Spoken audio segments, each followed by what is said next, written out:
don't think that's the problem. We don't. There is that undercurrent of local entrepreneurship, that desire to go and start things, to go and have an impact, to really express themselves with their own business. And I think it's becoming even more so.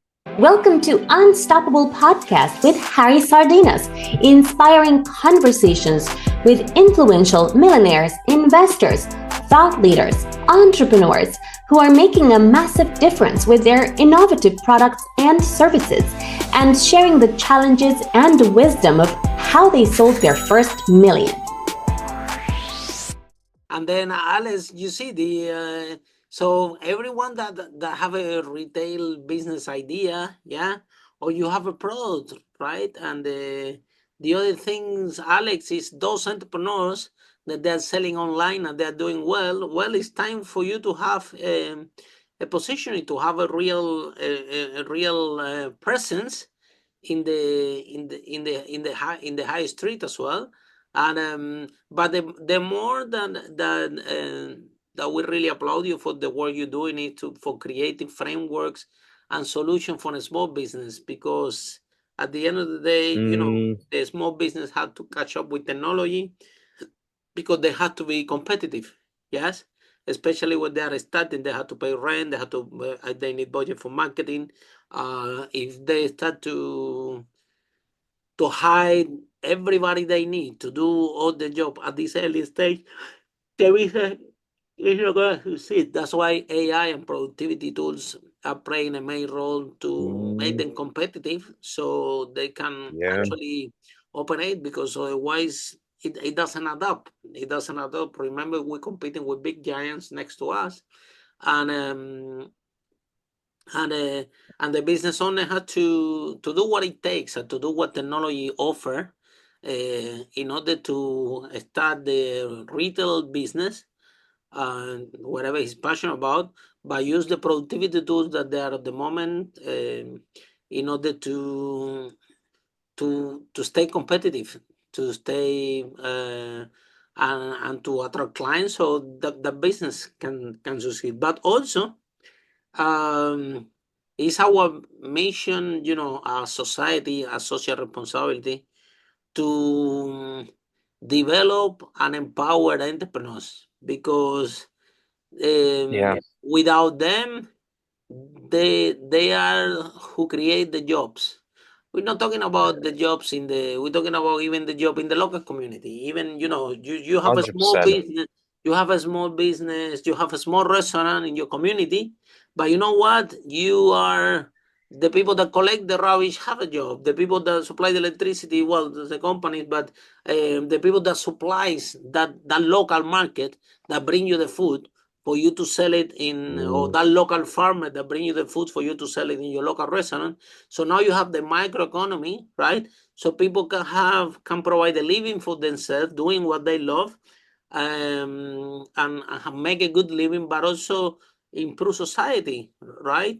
And improve the quality of living. So it's our mission from the top, from the government, yeah, to support this type of initiative. But also, Alex, it's very important people from you, like you, working on the ground, yeah, from the bottom up, yeah, empowering those entrepreneurs and creating community and growing that community, so more people get involved into the movement, because we do have to to do whatever it takes to don't lose the diversity and the uniqueness of the UK high street.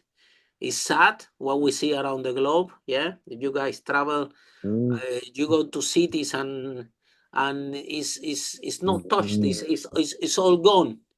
It's all so there is nothing, not a small business at all.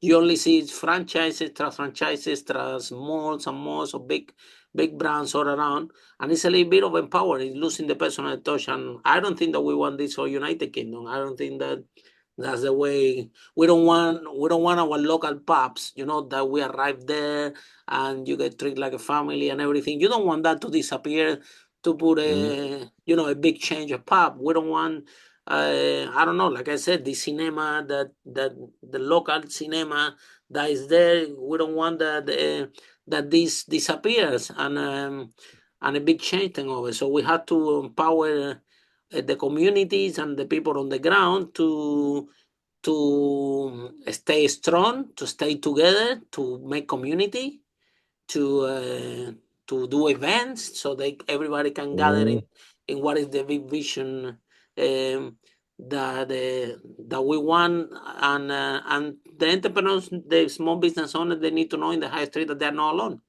that they have this amazing movement that you're creating. Correct?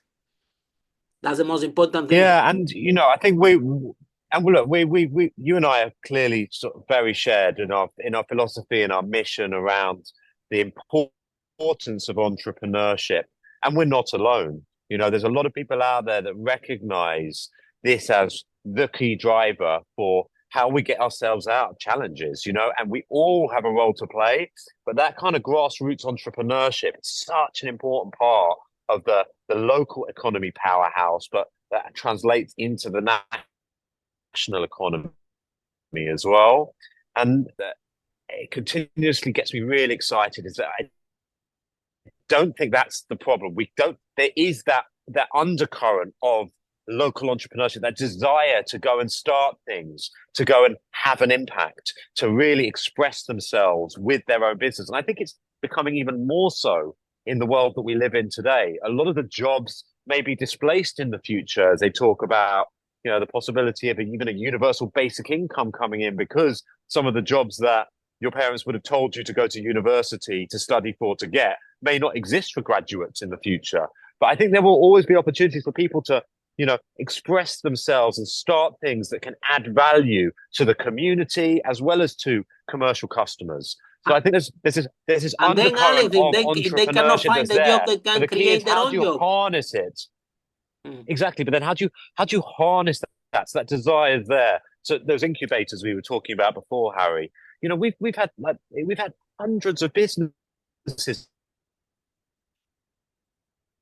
applying for these in one local area when people are given that opportunity. And interestingly, a lot of those businesses are already trained. They're not complete startups. These are businesses who are online. Wow. You look at the biggest online retailers in the world, they invest heavily in high streets. One of the big misconceptions that it's high street versus the internet. One of the reasons we started this whole thing, so before we formed the business we're running now, Together Futures, we ran another business where we basically looked to kind of try and address the challenge of the high street versus the internet, and stop talking about it like that. And how do we use the internet and technology to empower the high street? How do we start thinking that actually it's an enabling force? And what we're seeing now, interestingly, is that actually those online retailers that were supposed to be the big disruptors of high streets are all going about their business in their strategies of setting up pop-up shops and buying Whole Foods and integrating deeply into the... Look at Asia, unbelievable, but even in the Western world. Follow us for more interviews with world's most influential, audacious entrepreneurs that overcame challenges and adversity, providing you with the blueprint of how they sold their first million so you can grow your business exponentially.